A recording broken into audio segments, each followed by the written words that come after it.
Welcome to Tintern Abbey, set in the glorious Welsh countryside. Here, history has been alive for hundreds of years, a place that is awe and inspiring and attracts tens of visitors a year. And here in the southern end of the presbytery, this is where the abbot and some of the more senior monks would sexually abuse the choir boys, probably quite here on this very stone, where they would bend them over and use them for sexual favours. We'll now move on to the upper west wing, and you see behind the window, now obviously bare, but in its time would have been filled with a stained glass motif, probably denoting the sexual degeneration of the choir boys. Here would have been a pillar which would divide very much so this area, for the poor would be on this side here, where they could be whipped, and over on this side is the more affluent members of the congregation, where they would praise in their own righteous way, generally with a young choir boy about thus height, here to perform upon them sexual favours. Now you see the defensive wall from the southern edge. This would mainly be here to defend against the pygmy invaders, hence why it's only about 3 foot high.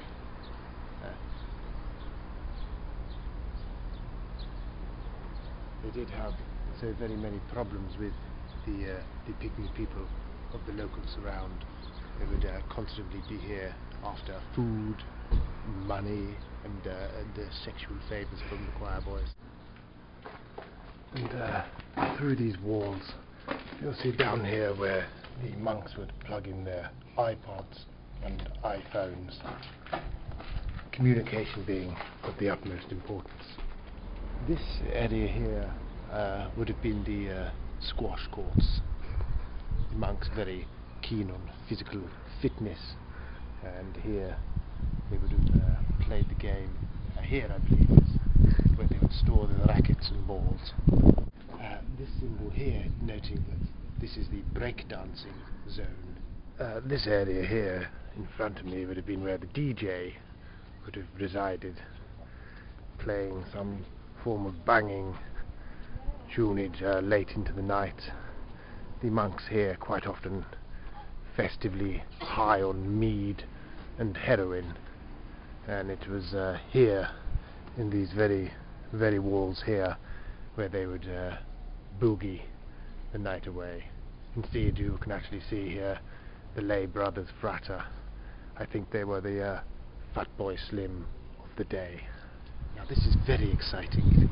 You see here is one of the original sticks that I believe this stick maybe 1,800 years ago would have been used here in the monastery for performing sexual favours on choir boys. And here down at the eastern end of the complex we find the kitchen area.